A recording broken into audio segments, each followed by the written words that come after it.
السلام علیکم ورحمۃ اللہ وبرکاتہ۔ ربی اشرح لی صدری ویسر لی امری واحلل عقدۃ من لسانی یفقہوا قولی۔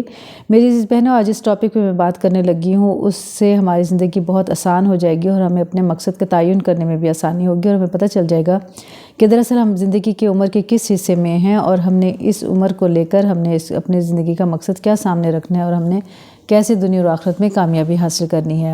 دنیا اور آخرت میں کامیابی حاصل کرنے کے لیے ہمیں کچھ طریقے، کچھ فارمولے اور کچھ ہدف بنانے پڑیں گے، جن کو حاصل کرنے کے لیے پھر ہم کوشش کریں گے اور تبھی ہم کامیاب ہو سکتے ہیں۔ اگر ہمیں زندگی میں کامیابی چاہیے تو ہمیں ان تمام باتوں پر عمل کرنا پڑے گا، اور ہمیں کرنا چاہیے تاکہ ہم کامیاب انسان بن سکیں، دنیا میں بھی اور آخرت میں بھی۔ اور ہماری زندگی میں یہاں پہ دنیا میں آنے کا کوئی نہ کوئی خاص مقصد ہے، اور اس مقصد کے تحت ہم نے زندگی گزارنی بھی ہے۔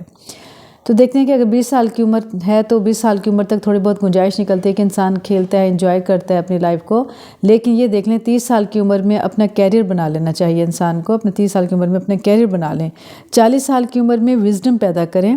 50 سال کی عمر کے بعد جو کچھ اب تک سیکھا ہے اسے لوگوں کو سکھانا شروع کر دیں۔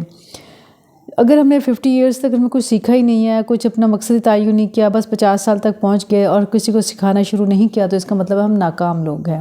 کامیابی کے لیے 50 سال کی عمر کے بعد جو کچھ اب تک سیکھا ہے اسے لوگوں کو سکھانا شروع کر دیں۔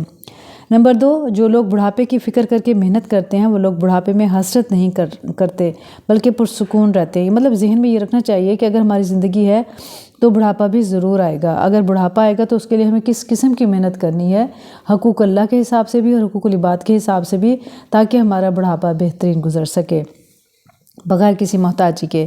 نمبر 3، 40 سال کی عمر سے پہلے انسان کو پلاننگ کر کے سیکھنا ہے۔ کیا سیکھنا ہے ہم نے 40 سال کی عمر سے پہلے؟ ٹھیک ہے نا، 40 سال کی عمر سے پہلے انسان کو کچھ پلاننگ کرنی چاہیے اور وہ پلاننگ سیکھنی چاہیے۔ جیسے نمبر 1، اپنے مقصد کا تعین کریں۔ نمبر 2، بیٹل فیلڈ، میدان جنگ کا اپنا تعین کریں، یعنی کس فیلڈ میں کام کر سکتی ہوں تو مجھے یہ دیکھنا ہے۔ نمبر 3، اپنے مقصد کی پلاننگ کریں کہ میرا مقصد حیات کیا ہے، کہ میری زندگی کا دنیا اور آخرت کے لحاظ سے کیا مقصد ہے۔ نمبر 4، وقت جمع ریسورسز جمع توانائی = مقصد میں کامیابی، یعنی اگر آپ کے پاس اپنا وقت لگائیں گے، ریسورسز لگائیں گے، اپنی توانائیاں اس مقصد کو حاصل کرنے میں لگائیں گے تو انشاءاللہ مقصد میں ضرور کامیابی ہوگی۔ تو دیکھنا ہے مقصد میں کامیابی حاصل کرنے کے لیے ہمیں کس چیز کی ضرورت ہے، وہ ہے وقت ہمارے پاس سے یوٹیلائز کرنا چاہیے، ہمارے جو ریسورسز ہیں اس کو استعمال کریں، اور جو بھی ہماری توانائی ہے اس کو بھی ہم استعمال کریں۔ نمبر 4، اپنے اندر جھانک کر دیکھیں کہ میں آخر کرنا کیا چاہتی ہوں، میرا ایم کیا ہے۔ یعنی کبھی تنہائی میں بیٹھ کے یہ بھی سوچنا چاہیے کہ میں چاہتی کیا ہوں، اندر سے میری کیا فیلنگز ہیں، میں کون سا کام ایزیلی کر سکتی ہوں، تو میرا زندگی کا مقصد، میرا ایم کیا ہے، یہ بھی پتہ ہونا چاہیے۔ نمبر 6، 40 سال سے پہلے سیلف انڈیپینڈنٹ ہو جانا چاہیے، یعنی 40 ایئرس تک جاب بھی ہونی چاہیے، بندہ اس قابل بھی ہو جائے کہ وہ کمانے بھی لگ گئی، یعنی اگر آپ کے پاس کوئی ہنر ہے تو اس کو استعمال کر لیں، ایجوکیشن ہے اس کو استعمال کر لیں، ایز اے ٹیچر بھی آپ کام کر سکتے ہیں۔ تو 40 ایئر تک انسان کو مکمل طور پہ سیلف انڈیپینڈنٹ ہو جانا چاہیے۔ نمبر 7، کرنے کے کام اور نہ کرنے کے کام کی لسٹ بنائیں اور کرنے کے کام کر ڈالیں۔ مطلب ہمیں یہ نہیں پتہ ہوتا، بعض اوقات ہم غیر ضروری کاموں میں اتنے مصروف ہوتے ہیں کہ ہمیں ضروری کام ہمارے پینڈنگ ہو جاتے ہیں، یعنی وہ ہمارے پڑے رہ جاتے ہیں، ہم ان کو کر نہیں پاتے۔ لہٰذا ایک لسٹ ضرور بنائیں، اپنی چیک لسٹ رکھیں کہ کون سے زندگی کے میں کام کرنے کے ہیں اور کون سے نہیں کرنے کے ہیں۔ تو کرنے والے کام یہ سوچے سمجھے بغیر کہ ہمارے پاس ابھی ٹائم ہے، کل کریں گے، پرسوں کریں، اسے آج ہی کر ڈالیں۔ نمبر 7، فیصلہ کرنے سے پہلے سوچیں، پھر فیصلہ کر کے اس میں تمام توانائیاں لگا دیں۔ نہیں، پہلے فیصلہ کریں، ڈیسیژن، لیکن مجھے کرنا کیا ہے۔ جب انسان کو یہ پتہ نہیں ہوگا کہ میں نے کیا کرنا ہے تو وہ کوئی فیصلہ کر کے اپنی کوشش نہیں کر سکتا۔ لہٰذا جب ایم تعین ہو جائے گا تو پھر اس دائیں بائیں کی پرواہ نہ کریں، اس مقصد کو حاصل کرنے کے لیے تمام توانائیاں لگا دیں اور لوگوں کی بھی بالکل پرواہ نہ کریں۔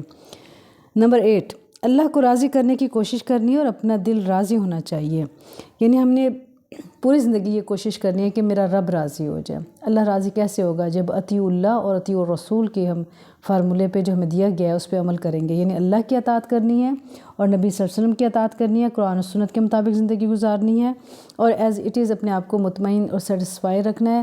لوگوں سے بھی تعلق اتنا رکھنا ہے جتنا کہ اللہ تعالیٰ نے فرمایا ہے کہ قطع تعلق ہی نہیں کرنی، لیکن ملنا جلنا سب سے ہے۔ لیکن معاشرے کو راضی کرنے کی ضرورت نہیں ہے، ہم لوگوں کو راضی کرنے کی ہمیں کوشش نہیں کرنی چاہیے، ہمیں اللہ کو راضی کرنے کی کوشش کرنی چاہیے اور یہ دیکھنا چاہیے کہ قرآن و سنت کے مطابق ہماری زندگی گزر رہی ہے کہ نہیں گزر رہی۔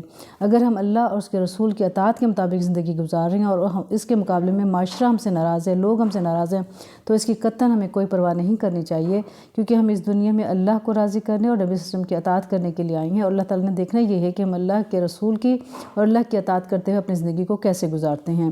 تو میری عزیز بہنوں، یہ کچھ وہ باتیں تھیں جن کو ہم اپنی زندگی میں لے کر چلنا چاہیے تاکہ ہم کامیابی سے ہمکنار ہوں، کیونکہ اس زندگی کا جو لمحہ اور وقت ہمیں دیا گیا یہ مختصر ہے اور لمیٹڈ ٹائم ہے ہمارے پاس، اور اس لمیٹڈ ٹائم میں ہی ہم نے کوالٹی کا کام کرنا ہے تاکہ ہم آگے جا کے کامیابی سے ہمکنار ہوں انشاءاللہ۔